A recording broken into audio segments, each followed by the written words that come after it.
चंदनपुर नाम के एक गांव में ईश्वर नाम का एक चाय वाला रहता था। ईश्वर लोगों को चाय पिलाकर अपना घर चलाता था। इतनी महंगाई होते हुए भी ईश्वर की चाय सस्ती बिकती और कभी तो उधार वाले ग्राहक बिना पैसे दिए ही चाय पी जाते थे, तो कभी कोई मजबूर भूखा प्यासा इंसान आ जाता तो ईश्वर उन्हें भी चाय पिला देता। ईश्वर की चाय की दुकान ऐसी जगह पर थी जहाँ कुछ लोग चाय पीने के बहाने इकट्ठे होते थे और अपने दुख दर्द की बातें आपस में किया करते थे, जो बातें ईश्वर चाय वाला भी सुनता था। क्या बात है नंदन, बड़ा परेशान लग रहा है? हाँ, माँ थोड़ी बीमार है और उनके इलाज के लिए मेरे पास पैसे भी नहीं है। क्या बताऊं, अब मेरा भी मुश्किल से घर चल रहा है। जरा चाय वाले भाई से पूछकर देखो, शायद कुछ मदद मिल जाए। अब नंदन ईश्वर चाय वाले से कहता है, ईश्वर भाई साहब, क्या तुम्हारे पास 1000 रुपए होंगे? मैं 3-4 दिन में वापस कर दूंगा। मेरी माँ का इलाज करवाना है, तो प्लीज मना मत करना। अब ईश्वर इतना पैसे वाला कहाँ था जो लोगों को उधार देता फिरे। फिर भी उसने कुछ रुपए बचा कर रखे थे। ठीक है, ये लो। और ईश्वर चाय वाला उसे पैसे दे देता है और अगले 3-4 दिनों में ही नंदन ने 1000 रुपए चाय वाले को वापस लौटा दिए। अब ईश्वर पैसे लेकर अपने जेब में रखने ही वाला था कि तभी वहाँ पर एक और आदमी आ जाता है। ईश्वर भाई साहब, महेश बता रहा था कि आपने नंदन को 1000 रुपए की मदद की थी। कृपया मेरी भी 500 रुपए की मदद कर दो।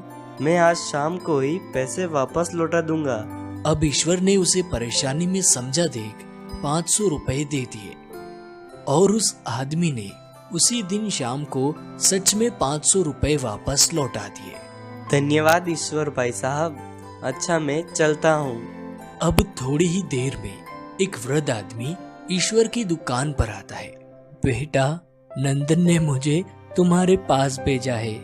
मुझे मेरी दवाइयों के लिए 1200 रुपए की आवश्यकता है। जैसे ही मेरा बेटा मुझे पैसे भेजता है, मैं तुरंत तुम्हें वापस कर दूंगा। चाचा जी, मैंने तो नंदन की यूं ही मदद कर दी थी।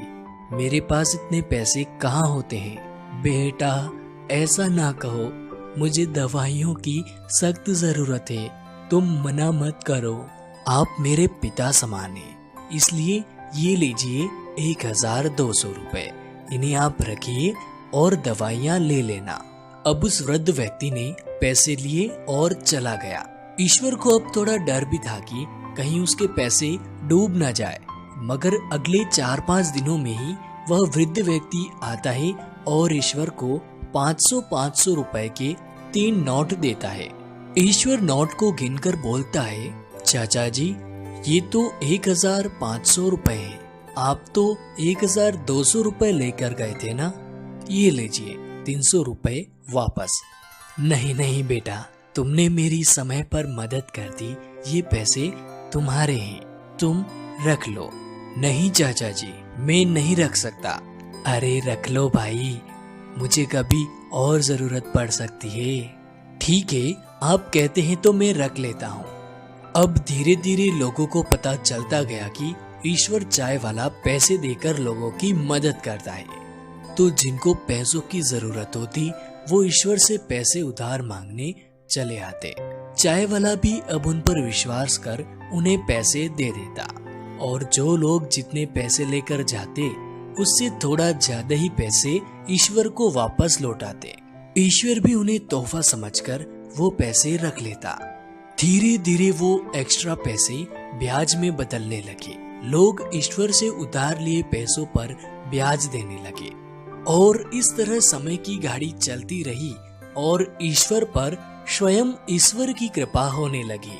उसकी चाय की दुकान एक बड़ी दुकान में बदल गई और चाय का धंधा तो एक तरफ चलता रहा, साथ ही पैसों की लेन देन का धंधा जोरों पर चल रहा था।